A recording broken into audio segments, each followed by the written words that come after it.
मुंतकिल कर दिया गया है। आपको बताएं कि नामालूम अफराद की फायरिंग से साबिक सेनेटर असलम बुलेदी जख्मी हो गए हैं और उन्हें जख्मी हालत में अस्पताल मुंतकिल कर दिया गया है।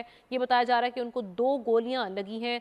तुरबत में असलम बुलेदी को 2 गोलियां लगी हैं, ज़राए का ये बताना है, और उनको इस वक्त जख्मी हालत में अस्पताल मुंतकिल कर दिया गया है। नामालूम अफराद की जानिब से असलम बुलेदी जो कि साबिक सेनेटर हैं, उनको 2 गोलियां लगी हैं और इस हवाले से मज़ीद तफसीलात भी जब सामने आएंगी तो आपसे शेयर करेंगे। फ़िलहाल जो इब्तदाई तफसीलात हम आपसे शेयर कर रहे हैं, 2 गोलियां लगी हैं असलम बुलेदी को और साबिक सेनेटर हैं। तुरबत में ये वाक़या पेश आया है। दानिश मुराद से मज़ीद तफसीलात जानते हैं। दानिश, बताइएगा। जी देखिए, अब से कुछ देर कबल मकरान का इलाका है तुर्बत, वहाँ पर जो है वो नून लीग के कौमी असम्बली के जो टिकट होल्डर हैं असलम बुलेदी, उन पर नामालूम अफराद ने फायरिंग की है, जो जख्मी हालत में जिन्हें अस्पताल मुंतकिल कर दिया गया है।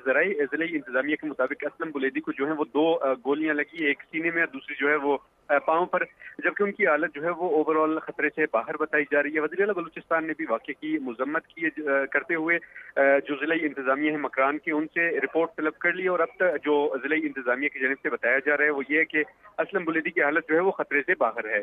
जी, ठीक है, बहुत शुक्रिया आपका दानिश। फैसला